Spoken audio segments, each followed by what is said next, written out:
আন হযরত আবি হুরায়রা রাদিয়াল্লাহু তাআলা আনহু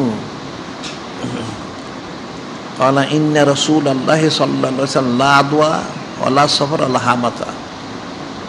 হযরত আবু হুরায়রা রাদিয়াল্লাহু তাআলা তিনি বর্ণনা করতেছেন, মনোযোগ দ্বারা শুনলে বুঝতে পারবে না, যে নূরে মুজাসসাম হাবিবুল্লাহ হুজুর পাক সাল্লাল্লাহু আলাইহি ওয়াসাল্লাম একদিন ইরশাদ করলেন, কি বললেন? লা আদওয়া, ছোঁয়াচে কোনো রোগ নেই, ওয়ালা সফর ওয়ালা হামাতা, সফর মাসের মধ্যে কোনো খারাপি নেই, এবং পেঁচার মধ্যে কোনো খারাপি নেই। একজন সাহাবী বললেন, ফাকালা আরাবিউন, একজন বেদুইন সাহাবী, উনি বললেন, ফাকালা আরাবিউন ইয়া রাসূল আল্লাহ সাল্লাল্লাহু আলাইহি সাল্লাম ফামা বালু ইবিলি তাকুনু ফি রামাল কান্না জিবাউ।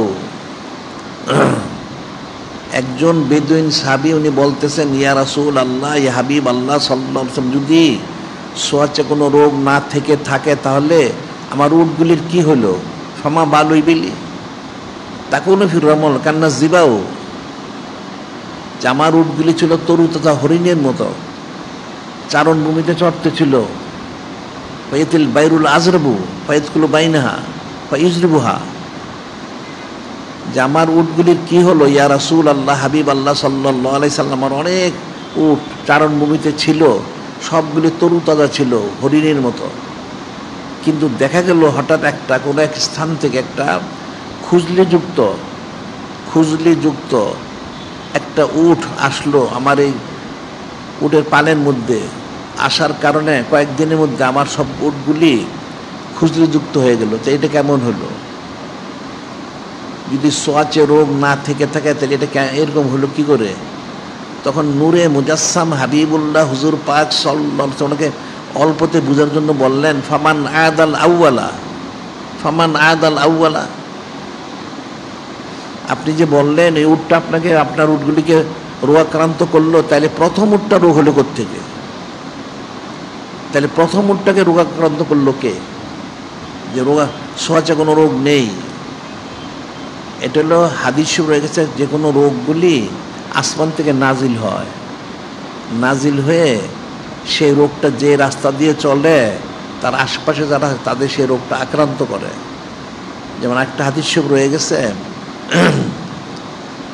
একদিন হযরত জিবরিল আলাইহিস সালাম তিনি তার সময় আনলেন, বলেন, ইয়া রাসূল আল্লাহ, হাবিব আল্লাহ সাল্লাল্লাহু আলাইহি সাল্লাম, যিনি খলিক, যিনি মালিক আল্লাহ, তিনি আমাকে পাঠিয়েছেন আপনার কাছে। কেন পাঠিয়েছেন? যে আমাকে পাঠিয়েছেন দুইটা রোগ দিয়ে, দুইটা বিমার অসুস্থতা, এই দুইটার একটা আপনাকে গ্রহণ করতে হবে। আর যিনি খলিক, যিনি মালিক আল্লাহ, তিনি বলেছেন। সেটা কি? একটা হলো ঠান্ডা, সর্দি, কাশি, আরেকটা হচ্ছে মহামারী। দুইটার একটা গ্রহণ করার জন্য।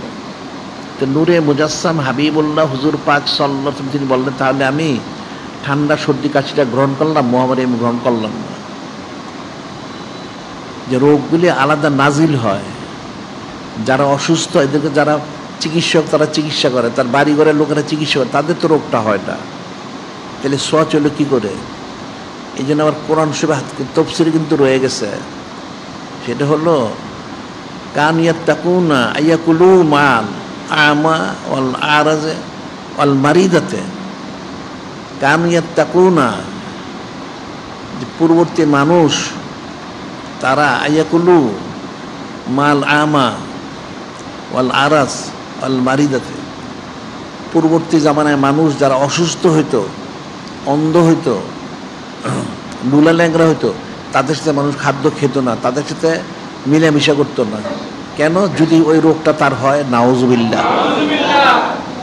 হাত্তা নাজালাত হাজিল আয়াতু, ওই আয়াত নাজিল হওয়া পর্যন্ত, অর্থাৎ যিনি খলিক, যিনি মালিক আল্লাহ, তিনি আয়াত নাজিল করে দিলেন। কি নাজিল করেন? লাইসা আলাল আমা হারাজুন ওয়ালা আলাল আরাজ হারাজুন ওয়ালা আলাল মারিদে হারাজুন। আল্লাহ নাজিল করলেন যে তোমরা যে এরকম করো এটা শুদ্ধ নয়, কোনো অন্ধ ব্যক্তির সাথে কোনো খারাপি নেই, ছোঁয়াচে কিছু নেই, লুলা ল্যাংরা লোকের সাথে কোনো খারাপি নেই, ছোঁয়াচে বলতে কিছু নেই। আর অসুস্থ লোকের সাথে কোনো সোয়াচে খারাপই নেই, এটা কোনো সোয়াচে, কোনোটা রোগীর সোয়াচে না, এটা কোরআন শরীফের আয়াত নাজিল করে আল্লাহ প্রমাণ করে দিয়েছেন। সুবহানাল্লাহ, সাল্লাল্লাহু আলাইহি ওয়াসাল্লাম।